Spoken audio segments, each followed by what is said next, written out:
मिली है। तो जिस समय भोग बाबा को खिलाते हैं उस समय कृष्ण की आत्मा अर्थात ब्रह्मा बाबा की आत्मा खाती है, शिव बाबा भोगता है, केवल वो प्यार स्वीकार करते हैं और ब्रह्मा बाबा उसको खाते हैं। और भोग खाने के बाद, भोग खिलाने के बाद में बाबा जैसे जाने की तैयारी करते हैं, सभा को दृष्टि देते हैं। दृष्टि देने के बाद में जो स्टेज पर होते हैं उनकी दृष्टि देते हैं और फिर आंखें बंद हो जाती हैं और बाप दादा वतन में चले जाते हैं और गुंजा दादी जी के स्मृति का स्विच ऑन करते हैं।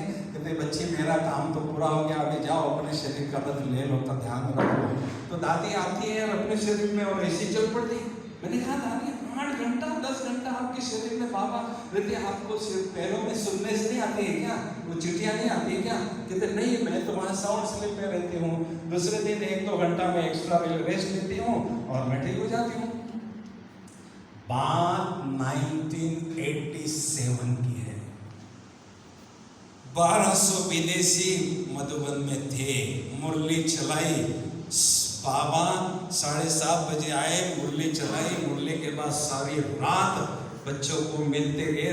दूसरे दिन 10:30 बजे तक, है ना, 10:30 बजे तक बाबा रहे और फिर बाद में ओम शांति भवन की गैलरी में आके बाबा सुखधाम मिले जो की हैं उसका ओपनिंग सेरेमनी करने के लिए कुछ महावाक्य उच्चारण किए और बाद में बाबा आकर अपने स्थान पर जाके बैठ के फिर चले गए।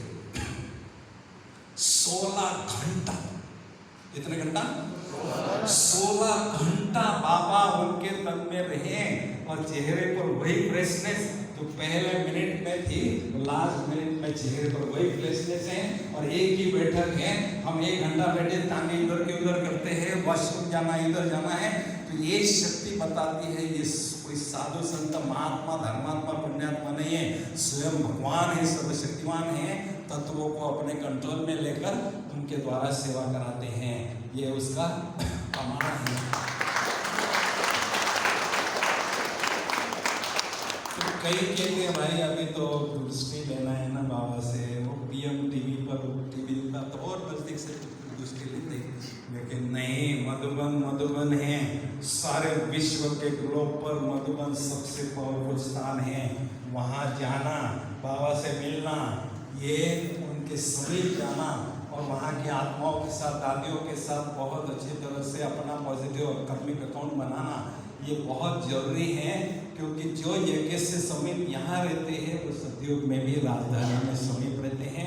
इसलिए हमने जितना मौका मिलता है मधुबन जाने का वो तो छोड़ना नहीं है, क्योंकि 5-7 साल के बाद में ये भी मौका नहीं मिलने वाला है, जा भी नहीं सकेंगे। उसके बाद बाबा टचिंग पावर और कैचिंग पावर के द्वारा पालना लेंगे। लेकिन बाबा ने एक शर्त रखी है, टचिंग पावर मैं उन्हों को कहूँगा जिनके बुद्धि की लाइन क्लीन और क्लियर होगी, उन्हों को मैं टचिंग दूंगा।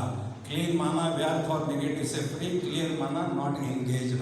तो ऐसे बाबा पालना अंत तक देंगे। तो हमें ये बाप दादा का मिलन का भरपूर आनंद लेना है। शाम को यहाँ बाबा से आपका मिलन होगा। बाबा ने 2016 में प्रॉमिस किया है, कोई भी बच्चा दिल से मुझे बाबा कह के पुकारता है, 1000 भुजा वाला हजूर 1 सेकंड में हाजिर होता है। अब इतने सारे दीवाने यहाँ बैठे हैं भगवान के, बाबा आएंगे और इसी हॉल में बाबा हमसे मिलेंगे, सबको दृष्टि देंगे, वरदानों से भरपूर करेंगे और